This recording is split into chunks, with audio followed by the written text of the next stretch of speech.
Հարգելի գործընկերներ, օրենքի նախագիծը գլխադասային հանձնաժողովում քննարկելիս մենք արդեն նշել ենք, որ այս առաջարկով այս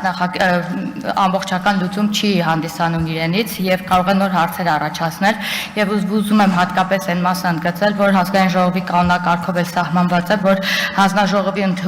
թիվը եւ կազմը ձևավորվում է խմբակցություններում ընդգրկված պատգամավորների թվի համամասնությամբ եւ սա նշանակում է, որ նման հանձնաժողովը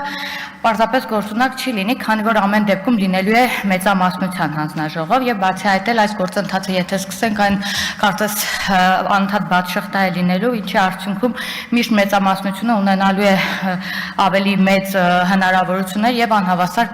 պայմաններ է ստեղծվելու։ Միևնույն ժամանակ, ինչպես արդեն նշել ենք, մենք հիմա էլ նախաձեռնել ենք էթիկայի մշտական հանձնաժողովի ստեղծելու գործընթաց եւ մենք այս հարցը քննարկել ենք համատեղ ձևաչափով, որպեսզի անդրադառնանք հանձնաժողովի պարիտային հիմունքներով ձևավորմանը, գործունեության չափանիշներին եւ կանոնակարգին։ Ուստի համոզված եմ, որ այժմ առաջարկվող ժամանակավոր հանձնաժողովը չի լուծի այս խնդիրը, այլ կարող է ստվերել այն աշխատանքը, որ ուղղված է կայուն ինստիտուցիոնալ հանձնաժողովի ստեղծմանը։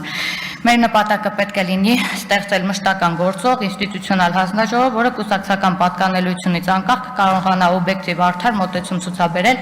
պատգամավորի էթիկայի հետ կապված հարցերին։ Գործող կարգավորումները դուք էլ լավ գիտեք, որ ունի լրջագույն բացեր, ունի սուբյեկտիվության մեծ ռիսկ եւ ես կարծում եմ այս պարագայում այդ սուբյեկտիվությունը ամեն դեպքում ակնհայտ է, այն որ միևնույն ժամանակ հանձնաժողովի նիստին դեմ ենք արտահայտվել, բայց էլի կանոնակարգ օրենքը օգտագործվելով այսօր էլի լիագումար նիստերում այս հարցը քննարկվում է, կարծում եմ նախաձեռնողների կողմից ամեն դեպքում այս հարցի որոշակի լուծում իրենք այս ճանապարհով ստանում են,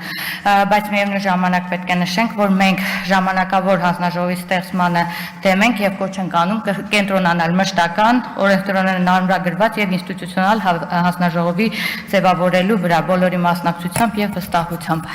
Այսքանը, շնորհակալ եմ։ Հարցերի համար երթագրում։